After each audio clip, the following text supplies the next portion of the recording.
welcome to Pluribus Unum's Fireside Chats. Not as good as FDR's, but hey, it's something. Okay, so here's a little bit of a thingy. Not really a big, watch this thing or the channel will be destroyed, but this is just something that I'm just saying. I want to get to 200 subs, so share my channel, share a video that you think someone would like, or whatever. I really want to get to 200 subs by some point. I was saying, on other people's shows, hey, let's do it by the end of the week, but, whenever is pretty fine to me. I don't really care that much. I want to get to 200 subs because I just want to. You'll kind of show, hey, my channel is actually worth something in this little political sphere of whatever you want to take me for, he's a good third-party guy, or he's a good progressive YouTuber. I'm at 152 at this point, so have, a decent amount to go, so we'll get to that when we get to that. With all that out of the way, let's get right into the news. The first thing is not the thing that happened literally right after I made my last podcast, but this is something big that has happened. Georgia Republican Senator Johnny Isakson to resign at the end of the year.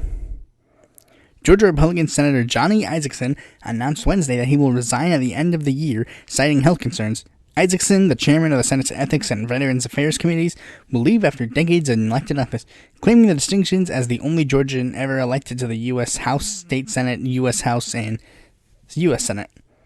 In a statement, Isakson said that he had surgery to remove a growth in his kidney this week and was still recovering from a fall in July that fractured 4 ribs, and while his Parkinson's disease continued to progress. I am leaving a job I love because my health challenges are taking their toll on me, my family, and my staff. With the mounting health challenges I am facing, I have concluded that I will not be able to do the job over a long term in the manner citizens of Georgia deserve. It goes against every fiber of my being to leave in the middle of my Senate term, but I know it's the right thing to do on behalf of my state. Senate Majority Leader Mitch McConnell praised Isakson's first-rate legislator and a man of the highest integrity, while Senate Democratic Leader Chuck Schumer called Isakson one of the kindest, most thoughtful senators. Independent of any party's politics, everyone will miss Johnny, Schumer said. So, basically, the governor is going to appoint someone. We don't know who that someone is, but the Georgia governor will appoint someone to fill that seat. And first, I guess I'll say my general thoughts on, who, I don't know much about Johnny Isakson. I think, he's just your average Republican. I don't think I'll agree with his politics, but I mean, at the very least, it's I guess what he's saying is at least fair. At least it's a decent thing. He knows that he can't really, do a good job, so he's just gonna leave because he wants his state to be properly represented in the House of Representatives. Not the House of Representatives, Senate. But that's a good thing. It's actually ultimately a decent thing. Whether or not I think his policies were good is different. But anyways, one thing that has been on a lot of people's minds is who is going to replace him? Well, the appointment, a lot of people are just it's just going to be some Republican somebody. I haven't been paying attention to that. What I've been paying attention to is the fact that this will lead into a special election, and that interests me because it means there's one more Senate seat that I might have a chance of endorsing someone in. And many people have been saying this could be a potential win seat because Georgia's been having a little bit of a blue wave, in a sense, and not only could they win this seat, but the Democrats could also win the normal seat that was scheduled for election anyways. Now they've been saying Stacey Abrams. But Stacey, as soon as this happened, Stacey literally said, guys, I know what you're going to say, but the answer is no. I'm not running for Senate. I'm not running for Senate at all. Under no circumstance am I running for Senate. Stacey Abrams and Robert Francis O'Rourke, 2019. Now, there's been a lot of speculation on the Democratic side the Democratic side seems to have more like interesting speculation because this is a seat they could win. There's like the likes of Sherry Boston, Jason Carter, who's grandson of Jimmy Carter, Stacey Evans, the person who ran against Stacey Abrams last time, Lucy McBath, the incumbent representative from Georgia's 6th Congressional District, John Ossoff, the guy who ran for Georgia's 6th Congressional District in 2017. That was a big special election that was going on. But the thing is, I'm not interested in any of those guys, really. I really kind of either want one of two things to happen.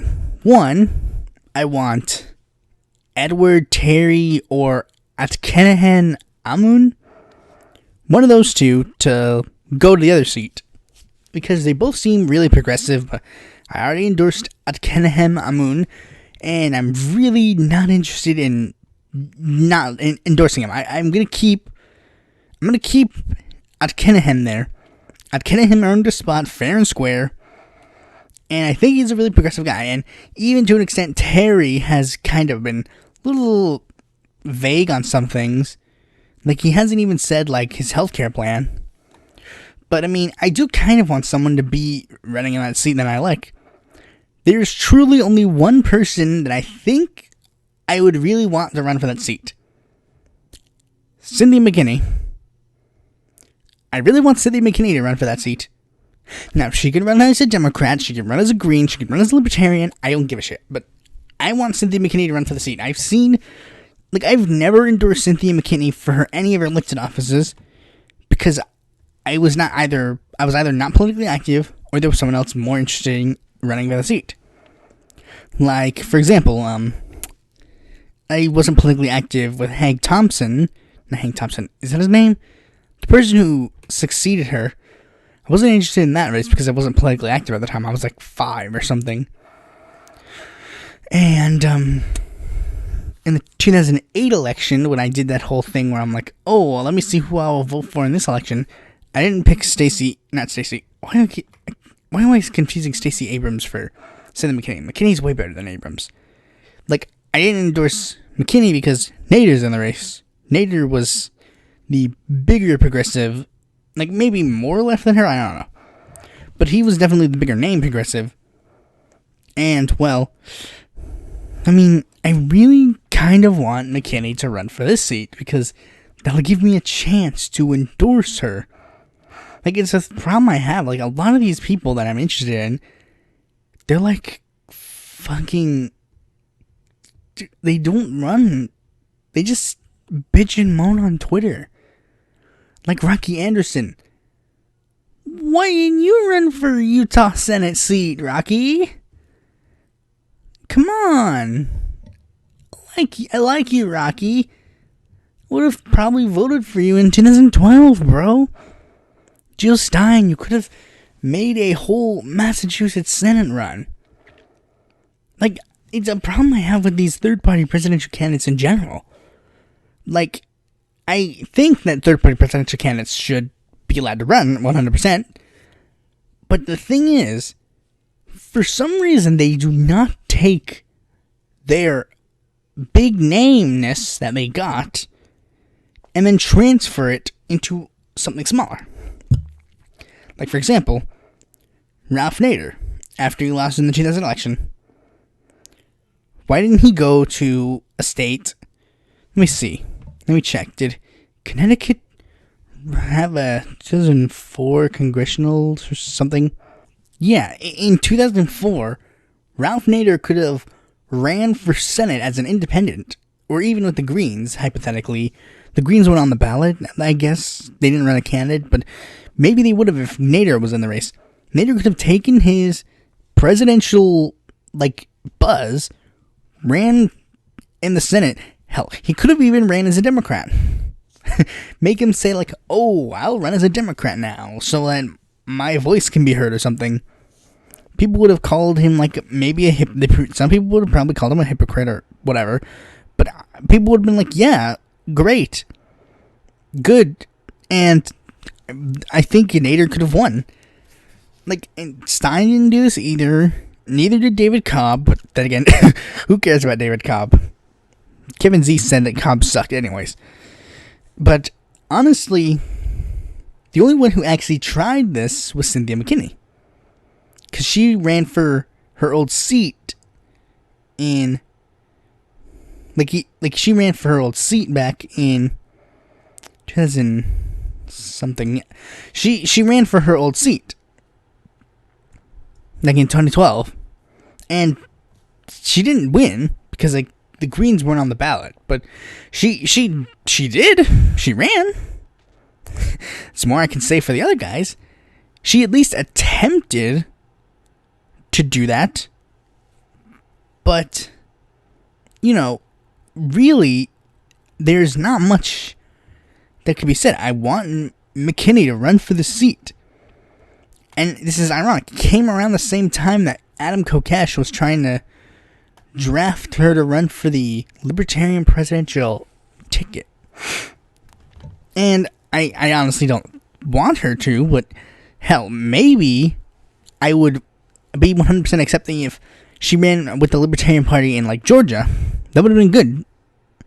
But anyways, now kind of a update on the previous story.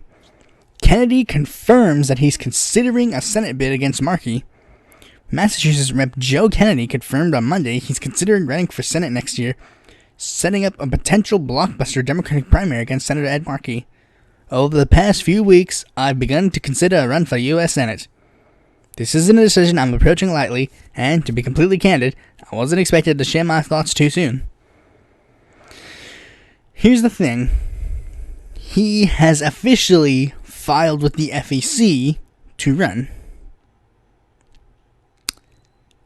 I think he's actually legitimately going to run. And that's probably a bad thing because he's going to try and pull a Seth Moulton.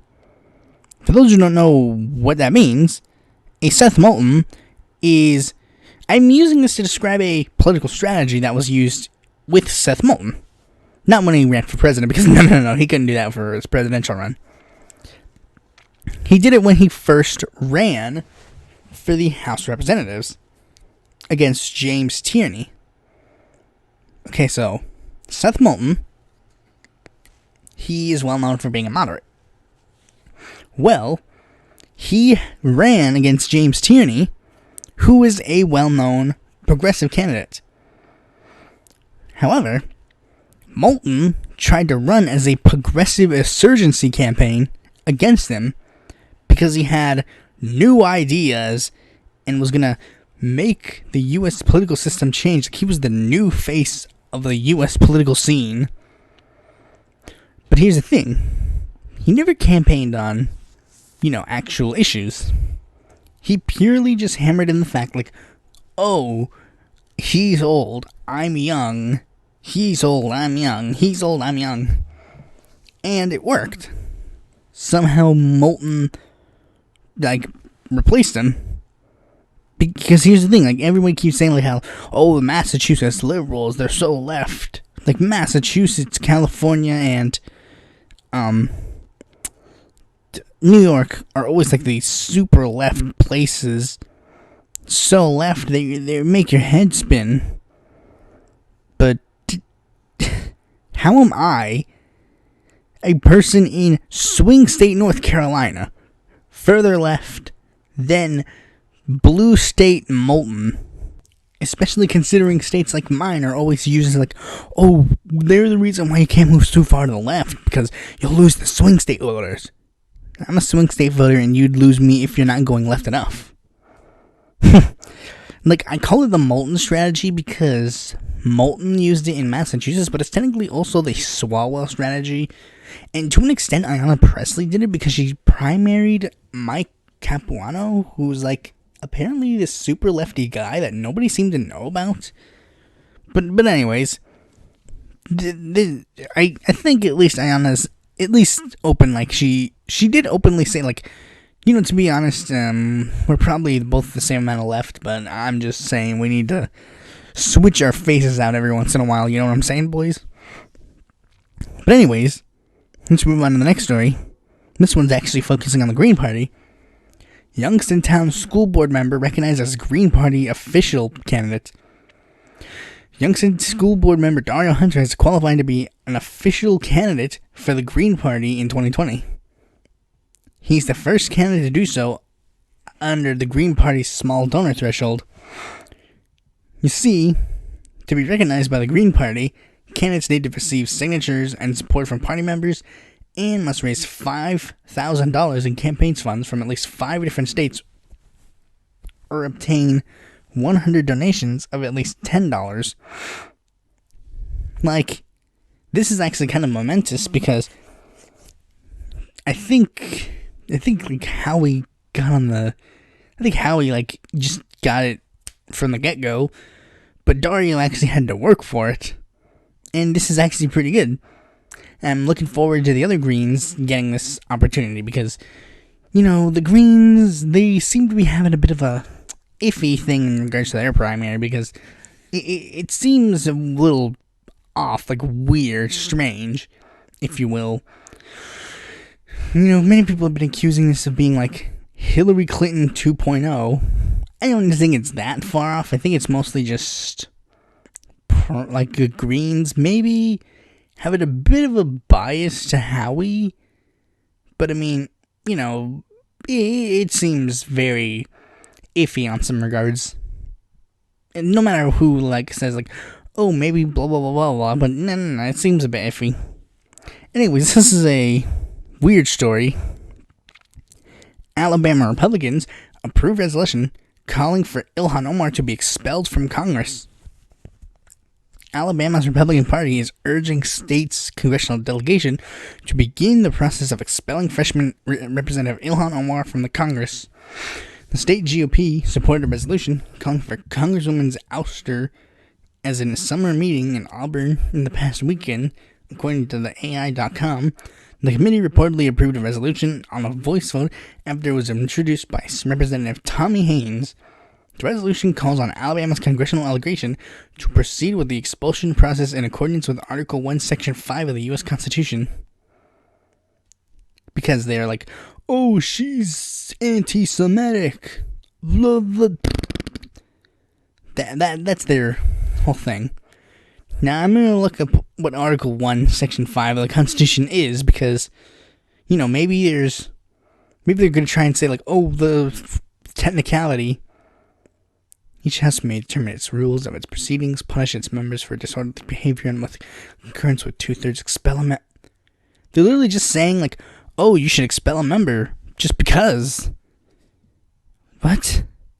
This is stupid. This is brain dead. Seriously, this is absolute brain dead madness. You're literally gonna expel Ilhan Omar for doing nothing wrong. She's done nothing wrong. She shouldn't have apologized.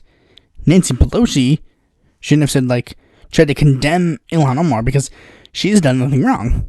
She's said nothing anti-Semitic. She has said nothing hateful. She has said nothing wrong. What she is saying is true. She has stated that the Israeli lobby has control over Congress. That is what she said, and that is 100% true. She said it's all about the Benjamins because people like AIPAC give money to Congress to support resolutions and legislation that they want. And that is true. She has called Israel an apartheid state because it is true. It is true.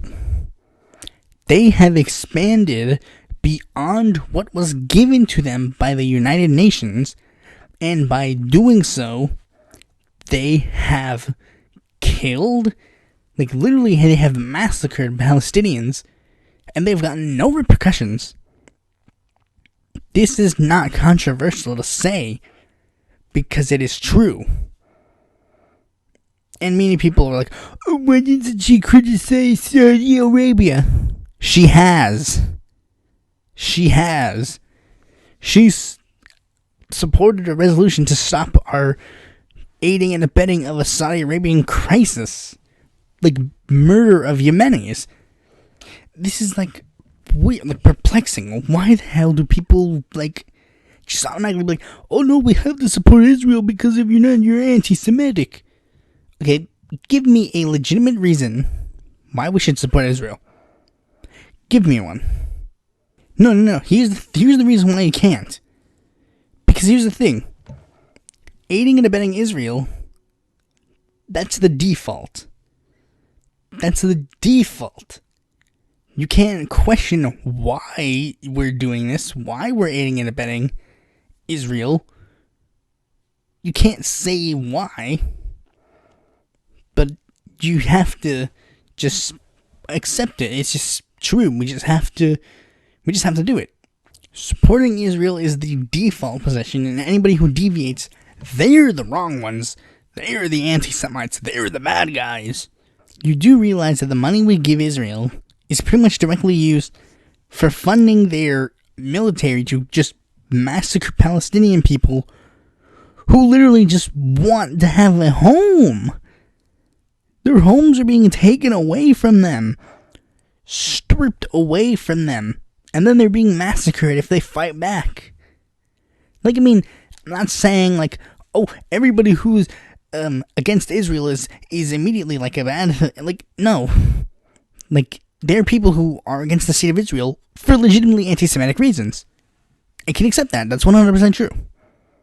But the thing is, a good majority of the people, even like in BDS and otherwise, they're not anti-Semitic.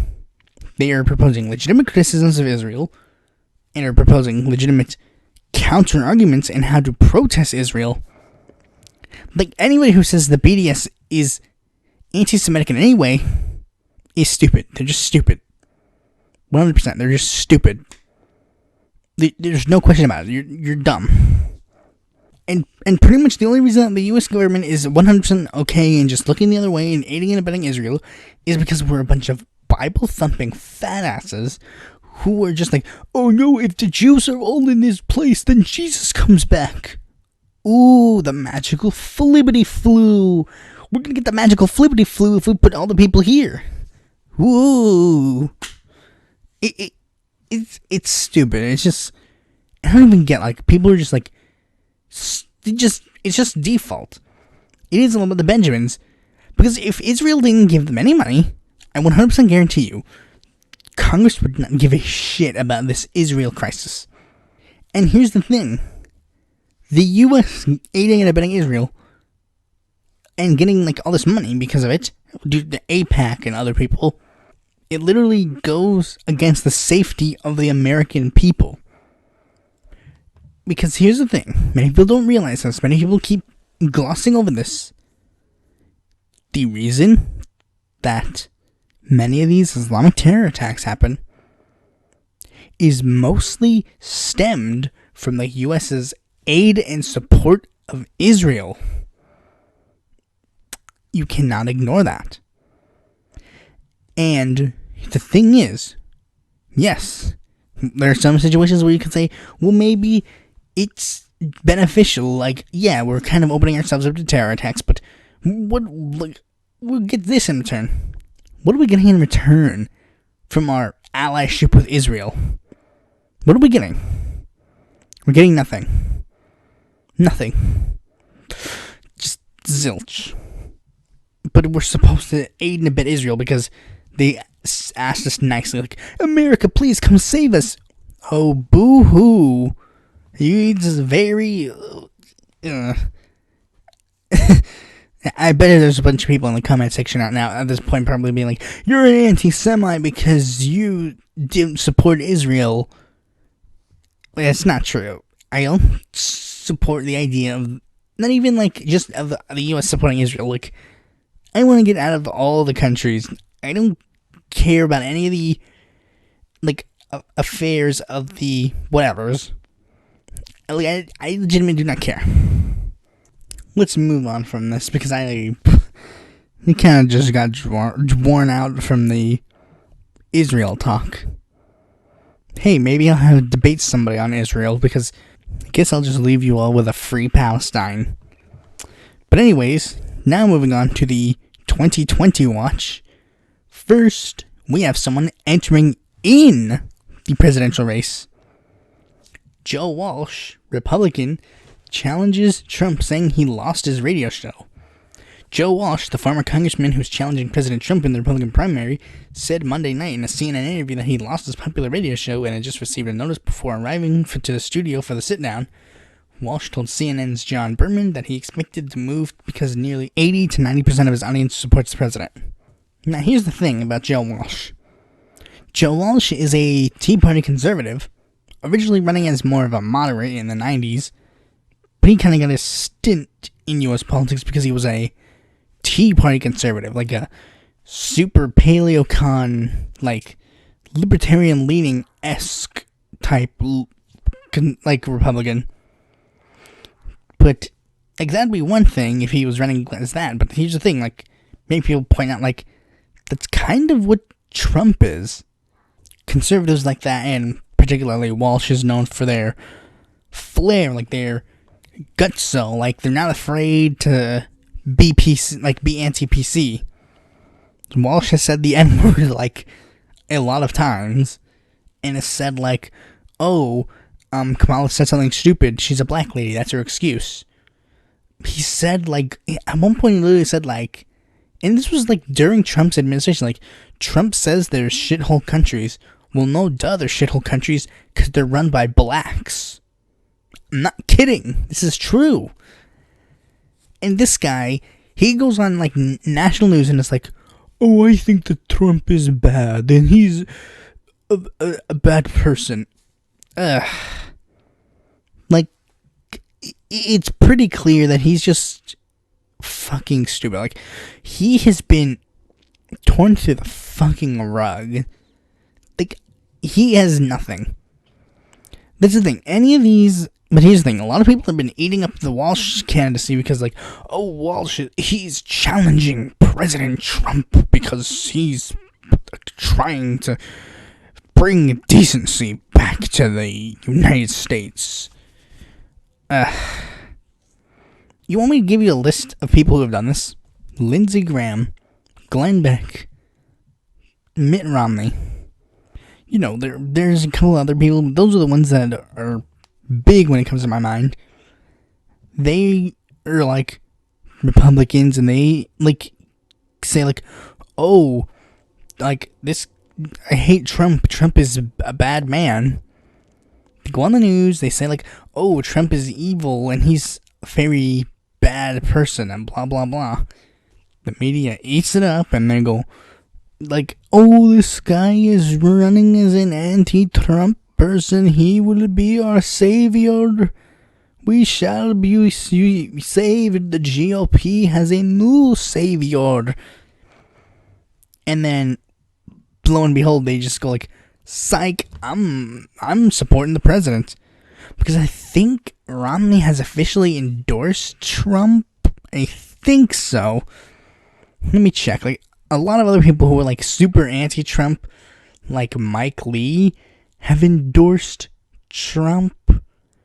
But I mean, there's a lot of other senators. Like Glenn Beck is like, not even, Glenn Beck's not a senator. Imagine that word, Glenn Beck being a senator. He was like, "I am going to be the principled conservative and I'm not going to endorse Donald Trump." Now he's like, "Psych, JK, Trump is great." Like Lindsey Graham, he's like, he used to be like, "I hate him," and then Cory Gardner and what's these other guys who were like super against the Trump candidacy, or like they were super against the idea of candidate Trump. But now that he's been in office and they know, oh shit, he's not actually going to change the system. Phew, we got a close one. We thought he was actually going to do something. But I mean, it's obvious that the Republicans just gonna suck Trump's dick. I mean, they're all gay for Trump. Hashtag gay for Trump 2020. But anyways, now, person who left the race, Senator Kirsten Gillibrand, drops bid for a Democratic nomination in 2020. "It's important to know when it's not your time," she said in a video posted to her Twitter account. Senator Kirsten Gillibrand announced Wednesday that she is ending her White House bid She's the first senator to drop out of the crowded Democratic field. Gillibrand, who championed the issue of women and families on the trail, has been campaigning for the 2020 Democratic nomination since January, but has struggled to make a dent in the race. She lacked both the polling and required number of donors needed to qualify for the third debate. It says next month, but, I mean, this is coming out on, Labor Day, so, it's this month when the video comes out. It's next month when I was recording it. So, yeah. Kirsten Gillibrand has officially ended her presidential bid. Okay, moving on.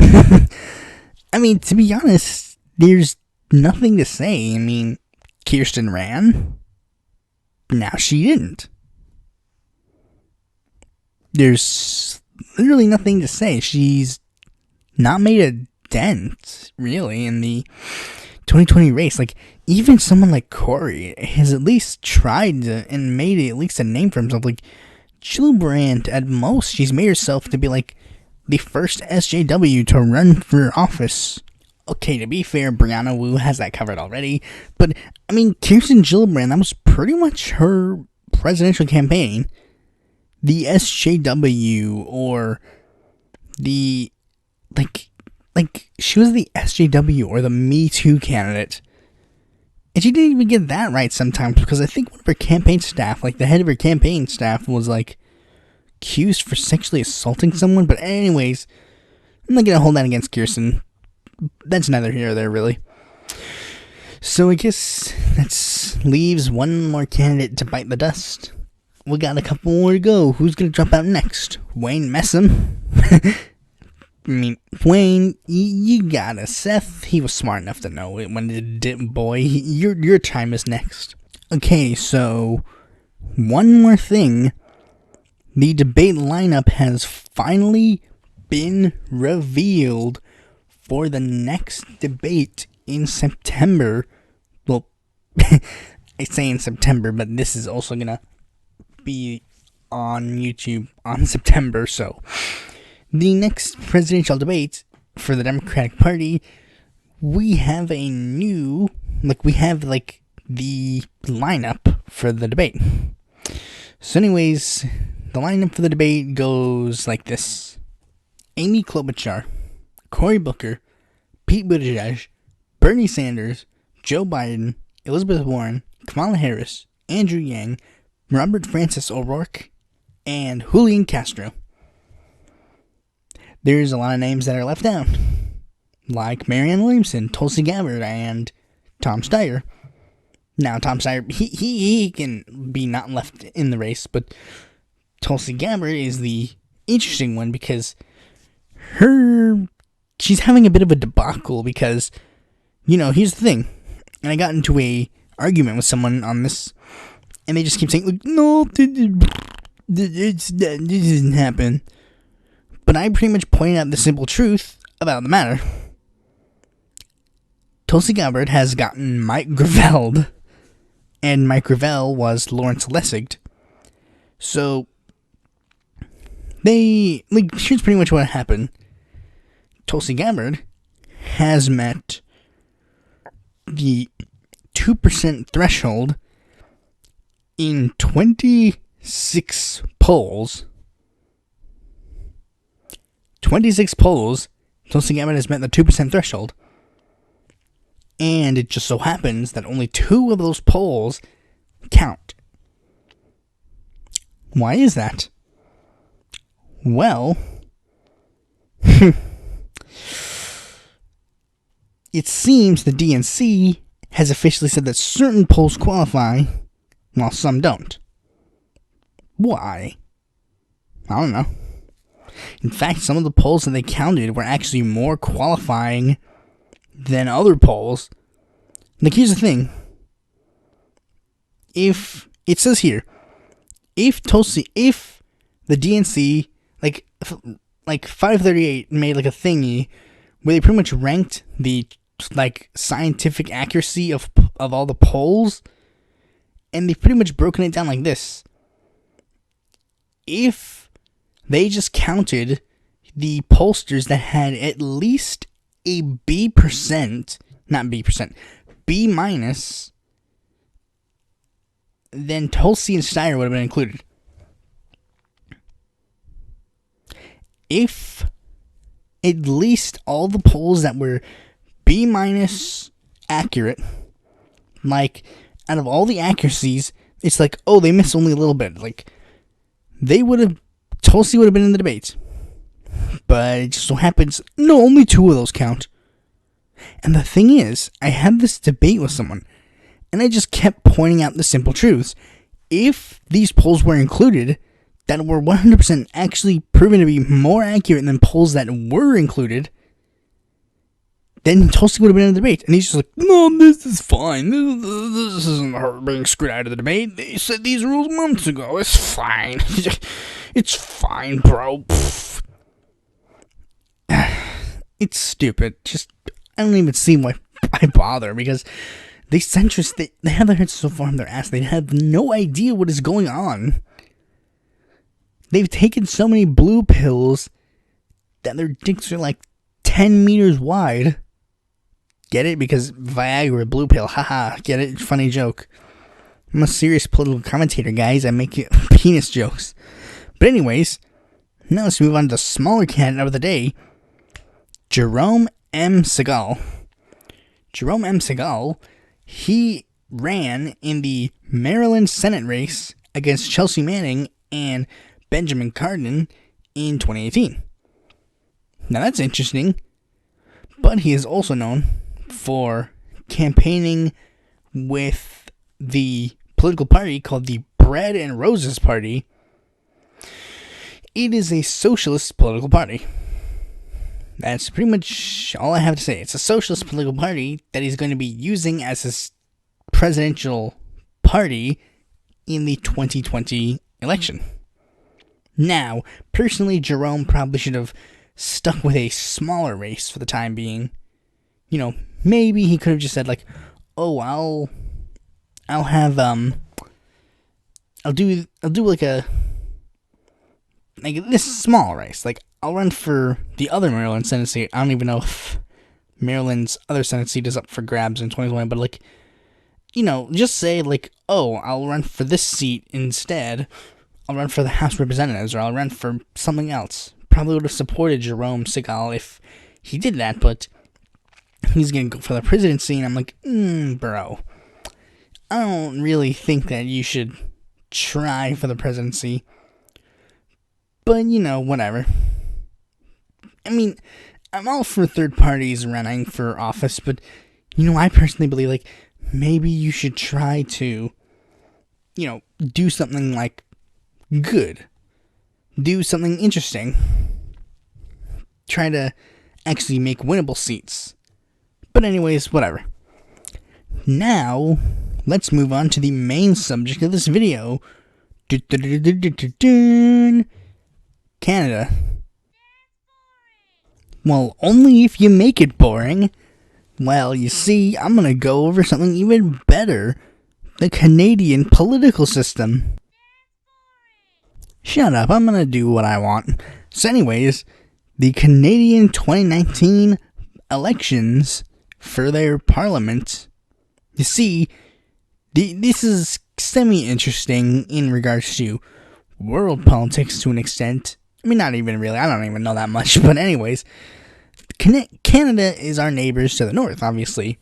Mexico held their own, like election last year, and this year, Canada's going to be holding their election, and then wrapping it up in 2020, we're going to see what happens in that final act of the trilogy, and we'll see if this is going to be the empire of the group, or if this is just going to be like a Attack of the Clones. Here's the thing. A good majority of you guys probably know jack about Canadian politics.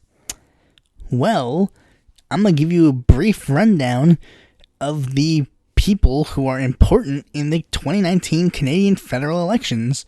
They will be held in October, and I think I might be doing a follow-up video on this after the Canadian leaders debate, because they do things slightly differently in Canada.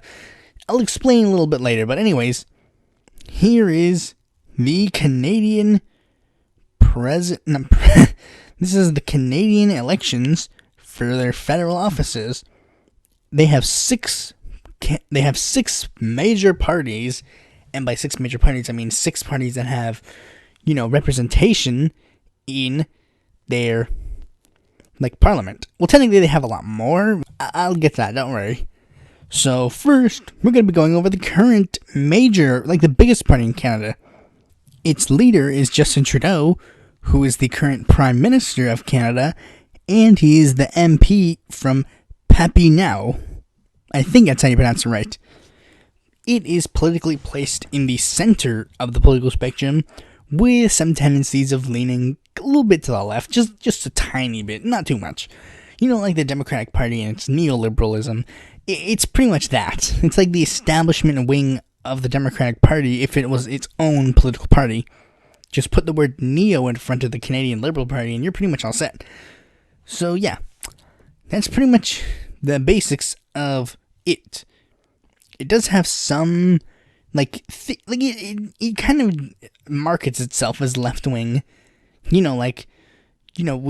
stuff like legalizing gay marriage, legalizing weed, national carbon pricing, legalizing your own suicides, that kind of stuff. Canada, that's pretty much it. But they also do describe themselves as a big tent party and going into the center of the political spectrum. That's pretty much where they lie in most regards. The next party and parliamentary leader is the Conservative Party of Canada, known as the Tories to an extent. Their leader is currently Andrew Scheer.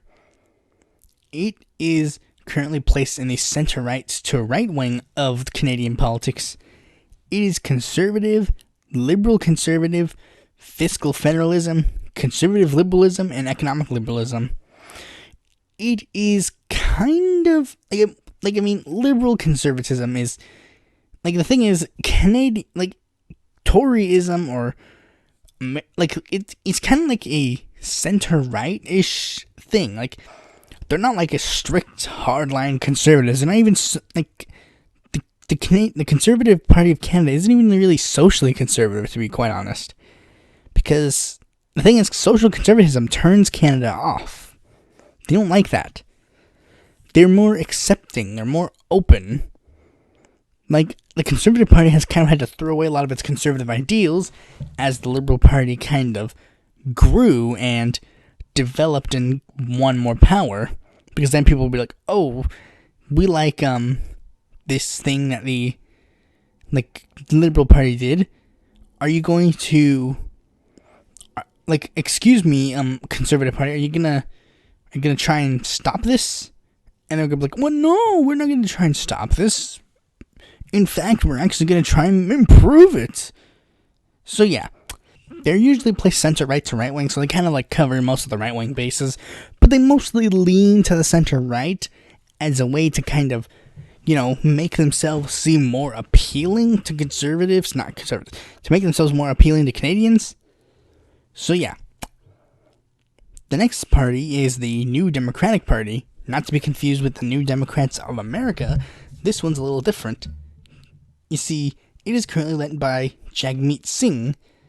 It currently is placed in the center left to left wing, and has the ideologies of social democracy and democratic socialism as its major tenets.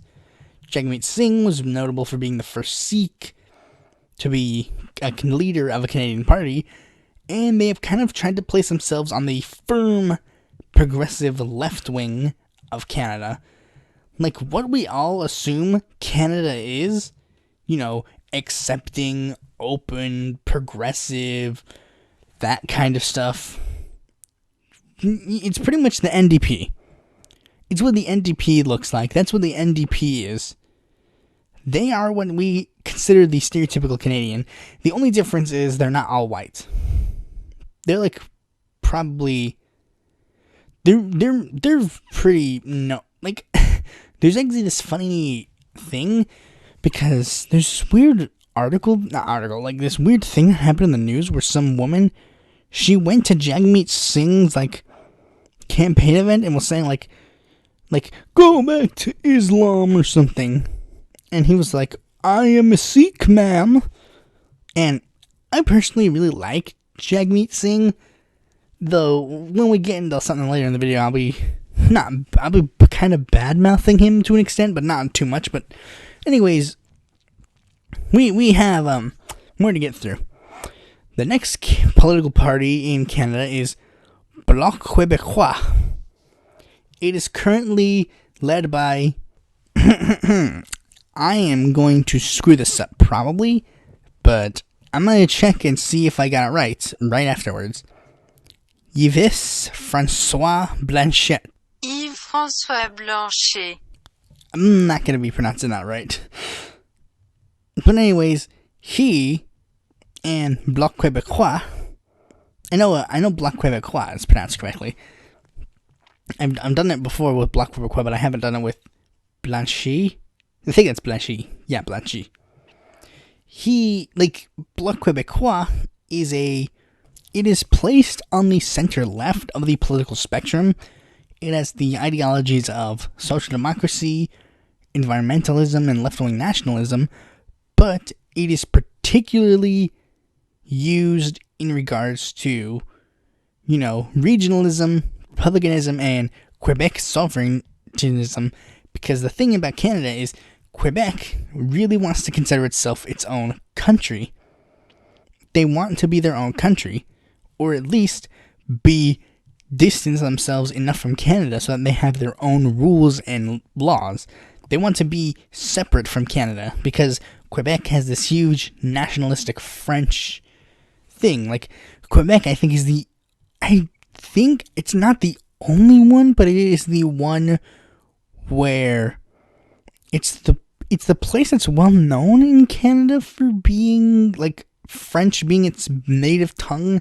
Like, in Canada, it's like French and English as their native languages. The thing about Quebec is, like, there are a lot of places in Quebec that I think that they don't even have English as an option. It's like you need to learn French if you want to live in Quebec. If you want to win in Quebec, you have to speak French. Like, you need to speak French. Like, not knowing French isn't an option in Quebec. You either know French or you don't. Like, the thing about Canada is it's pretty common. Like, you need to learn one of these. You need to learn English and French because those are the native tongues of, like, that's the native tongues. Every document that is used, like, every document is translated in both English and French. Like, New Democratic Party, it's Nouveau Parti Démocratique. You have to say it in both English and French because that is just the rules. And in America, you're at least given the option of knowing, like, if you, like, and the thing is, like, you can be an immigrant from a different country and then you just like, oh, I need to learn English so that I can function. But what if you want to get into politics? Ooh, now you have to learn French. You gotta learn 3 languages. It's kind of stupid, but I guess whatever. It's important to them. In America, we're at least like, okay, all you need to do is know English. English is important if you want to get into politics, pretty much. The next party is the Green Party of Canada. The Green Party of Canada is, well, the Green Party of Canada. It is a green political party in Canada. Its ideology is green politics. It used to particularly say green liberalism, and it is ideologically usually placed in the center, but Greens really say, like, they're more like, oh, the left-right political spectrum doesn't accurately depict actual left-wing stuff. Like the left-right political spectrum is stupid. We need to work together and blah, blah, blah. They're kind of like hippy-dippy in that regard. They have, like, a prominent centrist and left-wing, so they kind of, like, fight between the two, but for the most part, they kind of just agree, like, environmentalism is key. Other political issues, they don't really pay attention to that much. It's mostly the environment. The Green Party usually gets along with other Green Parties across the world, even the ones that are more adherent leftists, But otherwise, they're really not much. They're like an environmental protectionist and possibly like more populist and democratic participatory thing. Their leader is Elizabeth May, who for the longest time has been the only Green represented in the parliament. But she's, been more... But she's recently gotten company. I covered it in a previous episode, but she's recently gotten some company. Now, the last party of Canada that is important for this election is the People's Party of Canada. It is a conservative, classical liberal, populist, and libertarian party placed on the right wing of Canadian politics, and its leader is Maxime Bernier. Bernier has been well known for being a member of the Tory party, like the Conservative Party, and he even ran for the Conservative Party nomination, like for their leadership in like 2017, but like I think 2017. Yeah, I think 2017. Like he ran against Kevin O'Leary and Andrew Scheer, and here's the thing: he was in a huge debacle because he was the only one who I think grew up with French as a native language, because he is from Quebec. He's from one of the constituencies in Quebec. But he's like super Quebec nationalist as well, to an extent. But he mostly kind of focuses on the more libertarian aspects of like right-wing politics. But he's kind of taken a more paleo-libertarian stance now, with some of his immigration stances being a lot more harsh recently. Because Canada doesn't have that, like, he had this huge immigration problem. I think, like, the right wing of Canada seems to make a huge debacle over the immigration. I think it's the only time where the Tory party actually tries to make somewhat of a actual conservative stance on, like, lessening immigration and stuff. But, I mean, for the most part, Bernier is the more hardliner of the conservatives in Canada. So anyways, those are the main 6 parties that are going to be contesting candidates in this elections. Currently, here's how they hold up in the House, like the House of Commons. 177 people in the House of Commons are Liberal Party members. 95 are members of the Conservative Party. 40 are members of the New Democratic Party.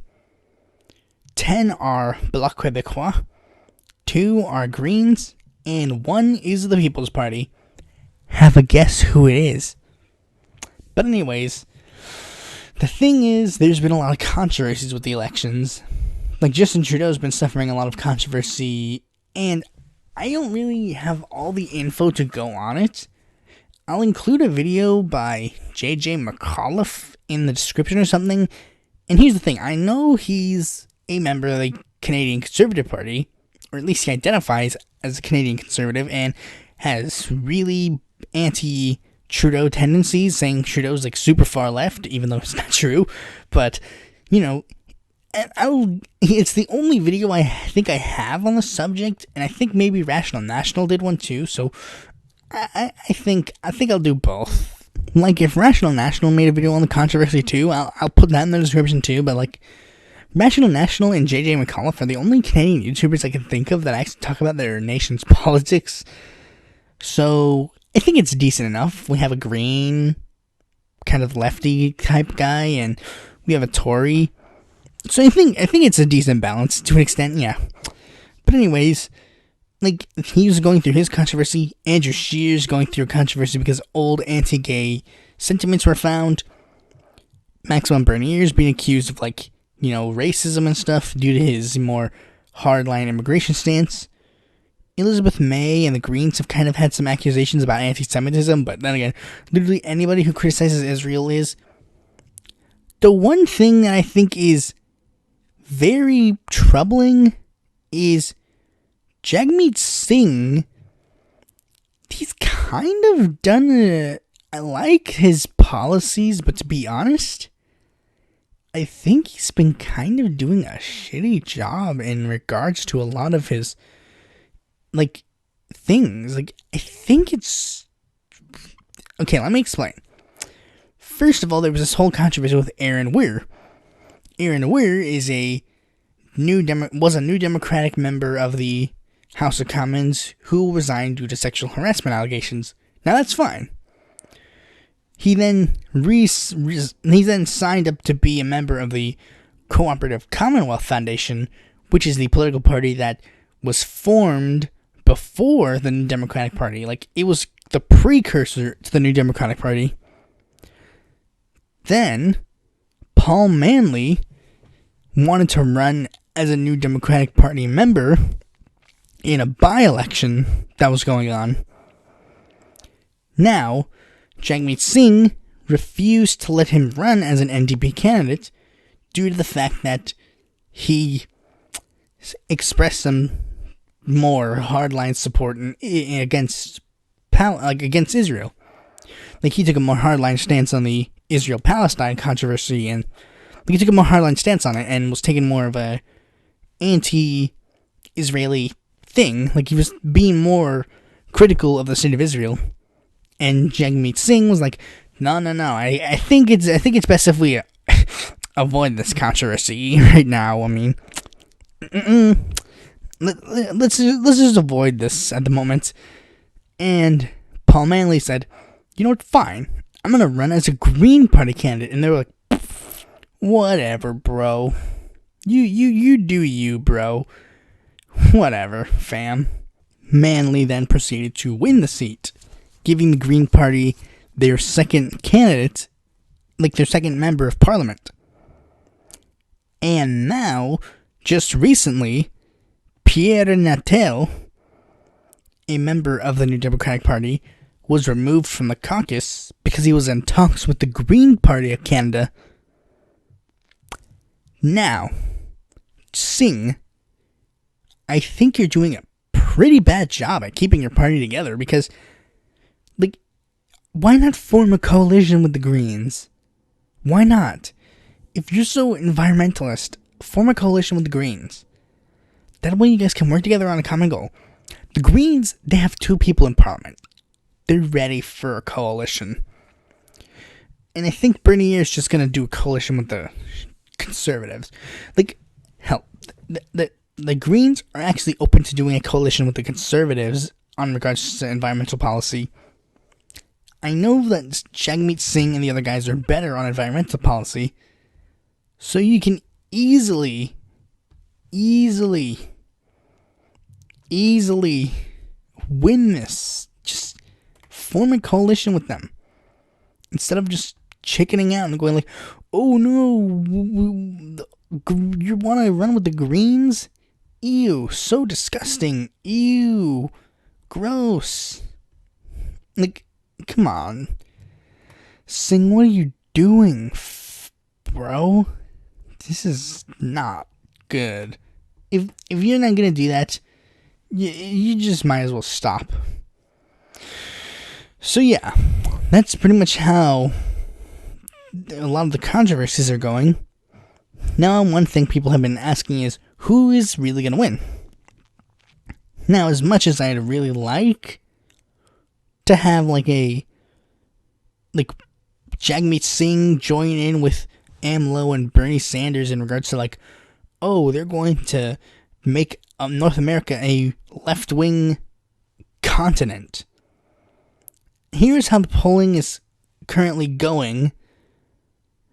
Currently on the bottom, we have the People's Party, no duh, Bloc Québécois, Greens, New Dems, and as of current polling, Liberal and then Tory.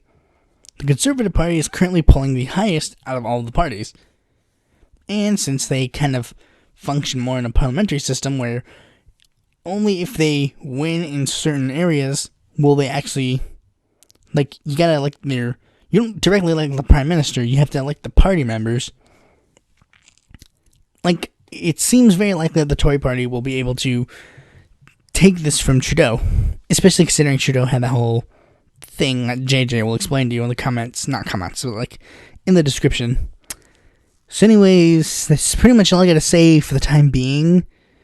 as I don't know much about the race, and I think it's better if I see the leaders debate before I make definitive, like, you're going to lose, you're going to win. But as far as right now, it seems like Stephen Harper will be getting his party back in to the Canadian parliamentary seat. Thanks for watching this video. Be sure to like, comment, subscribe, and click that bell to be notified when the future video might comes out. And if you're interested in more content from me, you can go to my website or follow me on Facebook, Twitter, or Quora, or check out my articles on the Independent Political Report.